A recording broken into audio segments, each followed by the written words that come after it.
Hello everyone, welcome to my YouTube channel. तो इस समय शादी सीजन चल रहा है और शादी में इतनी सारी रस्में होती है, फंक्शन होते हैं। तो जो गेस्ट होते हैं, पड़ोसी होते हैं, उनको इनवाइट किया जाता है। उन्हें ये समझ ही नहीं आता है कि हमको किस तरह से तैयार होना है, कौन सी साड़ी पहननी, कैसा मेकअप करना है या फिर किस तरह की ज्वेलरी पहननी है। और हम यदि ये सोचते हैं कि हम बहुत महंगी साड़ी नई खरीद करके लेकर के आए हैं और या फिर पार्लर में जा कर के 50-60 हजार रुपए का मेकअप कराए या बहुत महंगी वाली ज्वेलरी खरीदे, तो तभी हम शादी में एकदम अलग दिखेंगे।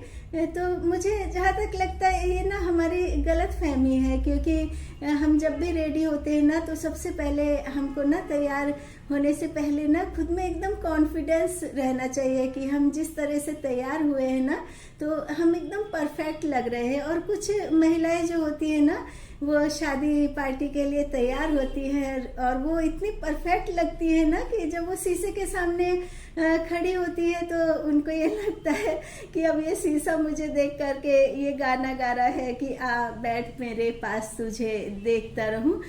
तो जब हम तैयार होते हैं और परफेक्शन तभी होता है जबकि हम में आत्मविश्वास हो। तो शादी पार्टी के लिए आपको किस तरह से तैयार होना है आप बिल्कुल टेंशन ना लें। तो फटाफट से मुझे लाइक सब्सक्राइब करें और अब मैं आपको ऑडियो के थ्रू सारा डिटेल में बताती हूँ। तो मेकअप करने या तैयार होने से पहले आपको फाउंडेशन लगाना होगा। तो यहाँ पर मैं मेकअप के पहले वाले फाउंडेशन की बात नहीं कर रही हूँ, यहाँ मैं कॉन्फिडेंस की बात कर रही हूँ। क्योंकि चाहे हम इंटरव्यू में जाएं, चाहे शादी में जाएं, कहीं पार्टी में जाएं, यदि कोई हमसे मिलने के लिए आ रहे हैं ना तो हमको कॉन्फिडेंस होना चाहिए। भले हम बहुत पेशेंस में रह करके सोच सोच के धीरे बात करें, लेकिन सामने वाले को ये समझ आना चाहिए कि हमें पूरा कॉन्फिडेंस है। और यदि हमें कॉन्फिडेंस नहीं होता है ना तो हमको खुद से समझ में आने लगता है कि हमारे अंदर ये कमी है, वो कमी है। तो सबसे पहले हमको अपने भीतर की कमी को समझना होगा, उसके बाद ही आप तैयार हो कहीं जाने के लिए। तो कॉन्फिडेंस के लिए प्रतिदिन कुछ देर ओम एम क्लीम चामुंडाय विचे मंत्र का जाप करें। तो इससे जो हमारे भीतर का भय होता है, डर होता है ना, तो ये खत्म हो जाता है। तो अब मैं बताती हूँ कि मेकअप से पहले क्या करें। तो मेकअप से पहले क्लींजिंग मिल्क या फेस वॉश का इस्तेमाल कम से कम करना चाहिए, क्योंकि इससे स्किन ड्राई हो जाती है और मेकअप से उतना ग्लो नहीं आता है। तो फेस को क्लीन करने के लिए 2 चम्मच रोज वाटर, 2 चम्मच मिल्क, आधा चम्मच कोकोनट ऑयल और 1 चम्मच नींबू का रस और कुछ गुलाब की पंखुड़ी हो तो क्लींजिंग मेथड में शामिल कर लें। और इसको कांच की बोतल या बाउल में लेकर के अच्छी तरह से मिक्स कर लें। फिर कॉटन की सहायता से उसको फेस पर और नेक पर और से फेस को अच्छी तरह से साफ कर लें और इससे फेस भी क्लीन हो जाएगा और मेकअप भी देर तक टिकेगा। और फेस ब्लीचिंग की जरूरत भी नहीं रहेगी, क्योंकि ये जो क्लींजिंग मिल्क में होता है ना तो इसमें भी वही केमिकल होते हैं जो कि ब्लीचिंग क्रीम में डले होते हैं, क्योंकि क्लींजिंग मिल्क में भी एक्टिवेटर मिक्स किया जाता है। और ये तो फेस क्लींजिंग का प्रोसीजर पूरा हुआ। तो अब बारी आती है मेकअप की। तो हमको हर ओकेशन के अकॉर्डिंग मेकअप करना चाहिए। ये नहीं सोचना चाहिए कि हम ज्यादा से ज्यादा हैवी मेकअप करेंगे तो उसमें ही अलग दिखाई देंगे। जैसे हल्दी सेरेमनी या संगीत प्रोग्राम में जा रहे हैं ना तो लाइट मेकअप करना चाहिए, हल्की फुल्की साड़ी, हल्की फुल्की ज्वेलरी पहनना चाहिए, जिससे कि आपका एकदम अलग लुक दिखे। और आजकल लोग रोजमर्रा की लाइफ से लेकर बर्थडे पार्टी तक या फिर न्यू ईयर हो या कोई फेस्टिवल हो तो बस फिल्मी एवं सीरियल स्टाइल को फॉलो करते हैं। तो इससे हमारी संस्कृति, परंपरा, एक नेचुरलिटी, व्यवहार सब कुछ फीका सा होता जा रहा है। और हम भारतीय क्योंकि हल्के बॉर्डर एवं छोटे प्रिंट मकस या डिजाइनर या फिर मकस या डिजाइन की साड़ी में एकदम रिच लुक आता है। और इस साड़ी को पहनने के लिए ये सोचने की भी जरूरत नहीं है कि आप दुबले पतले हैं, फैटी हैं, टॉल हैं या शॉर्ट हाइट है।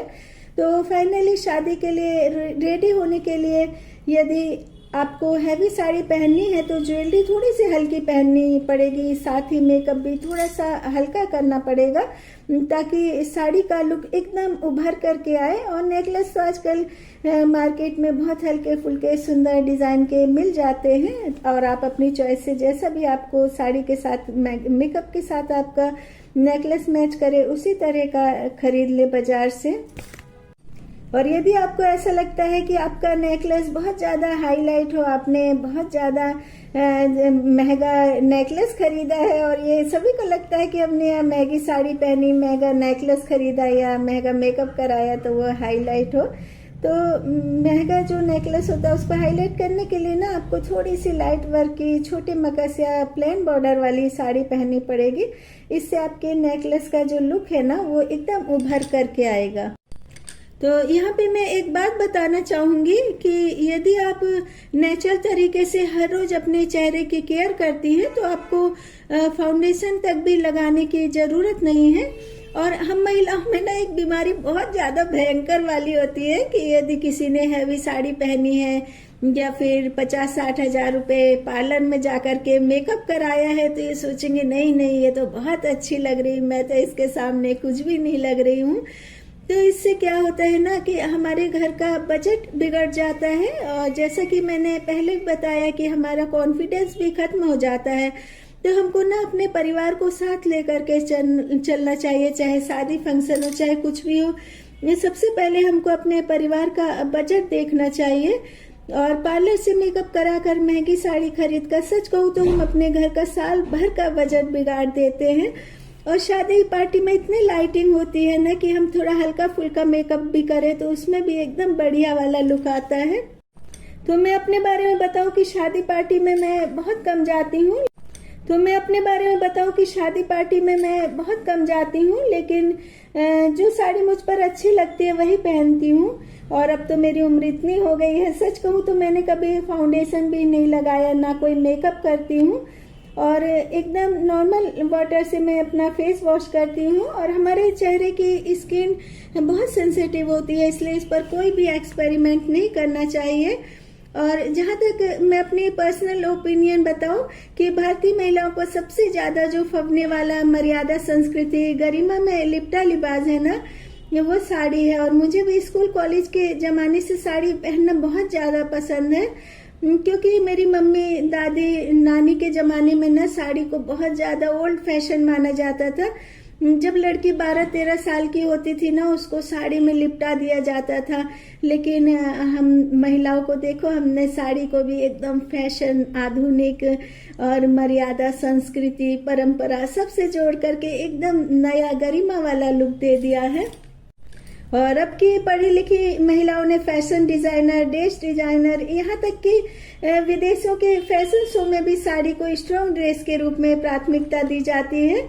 और फिर हमारे चंबल की सीधी सादी लड़की, स्पिरिचुअल गर्ल, कई सारी ज्वेलरी की ब्रांड एम्बेसडर, हमारे भारत की संस्कृति, धर्म, परंपरा को रिप्रेजेंट करने वाली तानिया मित्तल ने बिग बॉस में भी सबसे ज्यादा युवतियों, महिलाओं का ध्यान अपनी पारंपरिक पोशाक साड़ी से ही अपनी तरफ आकर्षित किया है।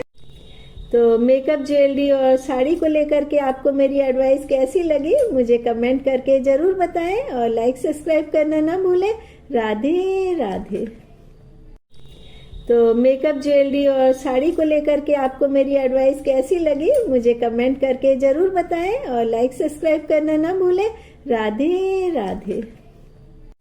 और अब की पढ़ी लिखी महिलाओं ने फैशन डिजाइनर, ड्रेस डिजाइनर, यहाँ तक कि विदेशों के फैशन शो में भी साड़ी को स्ट्रॉन्ग ड्रेस के रूप में प्राथमिकता दी जाती है।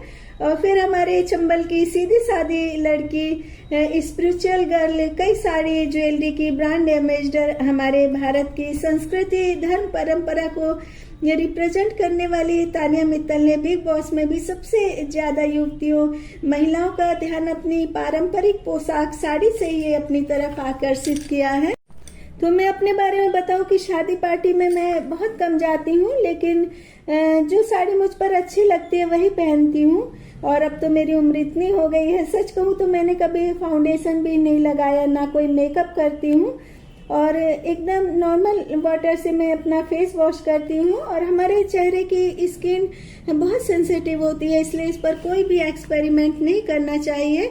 और जहाँ तक मैं अपनी पर्सनल ओपिनियन बताऊं कि भारतीय महिलाओं को सबसे ज्यादा जो फबने वाला मर्यादा, संस्कृति, गरिमा में लिपटा लिबास है ना, वो साड़ी है। और मुझे भी स्कूल कॉलेज के जमाने से साड़ी पहनना बहुत ज्यादा पसंद है, क्योंकि मेरी मम्मी, दादी, नानी के जमाने में ना साड़ी को बहुत ज्यादा ओल्ड फैशन माना जाता था। जब लड़की 12-13 साल की होती थी ना, उसको साड़ी में लिपटा दिया जाता था। लेकिन हम महिलाओं को देखो, हमने साड़ी को भी एकदम फैशन, आधुनिक और मर्यादा, संस्कृति, परंपरा सबसे जोड़ करके एकदम नया गरिमा वाला लुक दे दिया है। तो यहाँ पे मैं एक बात बताना चाहूंगी कि यदि आप नेचुरल तरीके से हर रोज अपने चेहरे की केयर करती हैं तो आपको फाउंडेशन तक भी लगाने की जरूरत नहीं है। और हम महिलाओं में ना एक बीमारी बहुत ज्यादा भयंकर वाली होती है कि यदि किसी ने हैवी साड़ी पहनी है या फिर 50-60 हजार रुपए पार्लर में जाकर के मेकअप कराया है, तो ये सोचेंगे नहीं नहीं, ये तो बहुत अच्छी लग रही, मैं तो इसके सामने कुछ भी नहीं लग रही हूँ।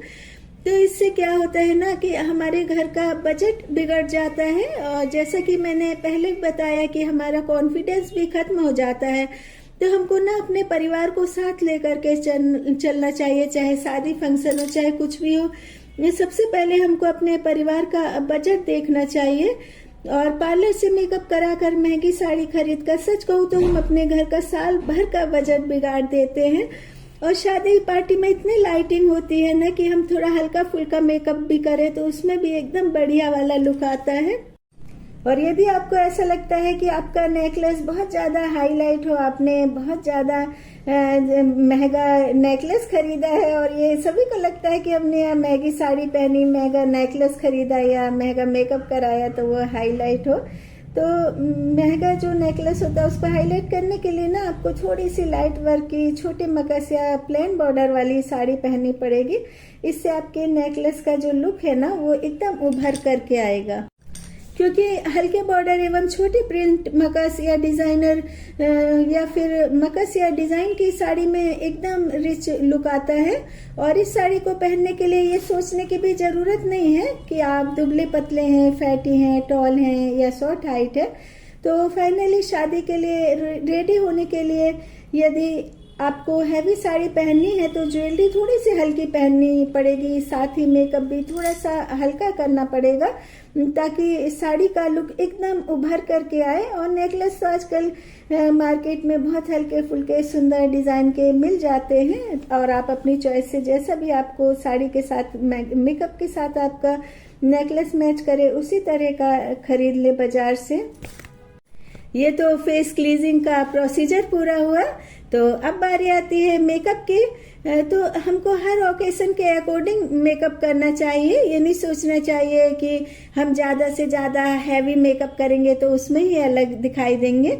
जैसे हल्दी सेरेमनी या संगीत प्रोग्राम में जा रहे हैं ना, तो लाइट मेकअप करना चाहिए, हल्की फुल्की साड़ी, हल्की फुल्की ज्वेलरी पहनना चाहिए, जिससे कि आपका एकदम अलग लुक दिखे। और आजकल लोग रोजमर्रा की लाइफ से लेकर बर्थडे पार्टी तक या फिर new year festival, new year हो या कोई फेस्टिवल हो, तो बस फिल्मी एवं सीरियल स्टाइल को फॉलो करते हैं। तो इससे हमारी संस्कृति, परंपरा, एक नेचुरलिटी, व्यवहार सब कुछ फीका सा होता जा रहा है।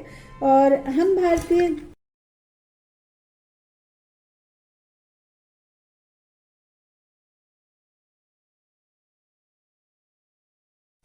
से फेस को अच्छी तरह से साफ कर ले, और इससे फेस भी क्लीन हो जाएगा और मेकअप भी देर तक टिकेगा। और फेस ब्लीचिंग की जरूरत भी नहीं रहेगी, क्योंकि ये जो क्लीजिंग मिल्क में होता है ना, तो इसमें भी वही केमिकल होते हैं जो कि ब्लीचिंग क्रीम में डले होते हैं, क्योंकि क्लीजिंग मिल्क में भी एक्टिवेटर मिक्स किया जाता है। और तो कॉन्फिडेंस के लिए प्रतिदिन कुछ देर ओम एम क्लीम चामुंडाय विचे मंत्र का जाप करें। तो इससे जो हमारे भीतर का भय होता है, डर होता है ना, तो ये खत्म हो जाता है। तो अब मैं बताती हूँ कि मेकअप से पहले क्या करें। तो मेकअप से पहले क्लीजिंग मिल्क या फेस वॉश का इस्तेमाल कम से कम करना चाहिए। क्योंकि इससे स्किन ड्राई हो जाती है और मेकअप से उतना ग्लो नहीं आता है। तो फेस को क्लीन करने के लिए 2 चम्मच रोज वाटर, 2 चम्मच मिल्क, आधा चम्मच कोकोनट ऑयल और 1 चम्मच नींबू का रस और कुछ गुलाब की पंखुड़ी हो तो क्लींजिंग मेथड में शामिल कर लें और इसको कांच की बोतल या बाउल में लेकर के अच्छी तरह से मिक्स कर लें। फिर कॉटन की सहायता से उसको फेस पर और नेक पर और तो मेकअप करने या तैयार होने से पहले आपको फाउंडेशन लगाना होगा। तो यहाँ पर मैं मेकअप के पहले वाले फाउंडेशन की बात नहीं कर रही हूँ, यहाँ मैं कॉन्फिडेंस की बात कर रही हूँ। क्योंकि चाहे हम इंटरव्यू में जाए, चाहे शादी में जाए, कहीं पार्टी में जाए, यदि कोई हमसे मिलने के लिए आ रहे हैं ना, तो हमको कॉन्फिडेंस होना चाहिए। भले ही हम बहुत पेशेंस में रह करके सोच सोच के धीरे बात करें, लेकिन सामने वाले को ये समझ आना चाहिए कि हमें पूरा कॉन्फिडेंस है। और यदि हमें कॉन्फिडेंस नहीं होता है ना, तो हमको खुद से समझ में आने लगता है कि हमारे अंदर ये कमी है, वो कमी है। तो सबसे पहले हमको अपने भीतर की कमी को समझना होगा।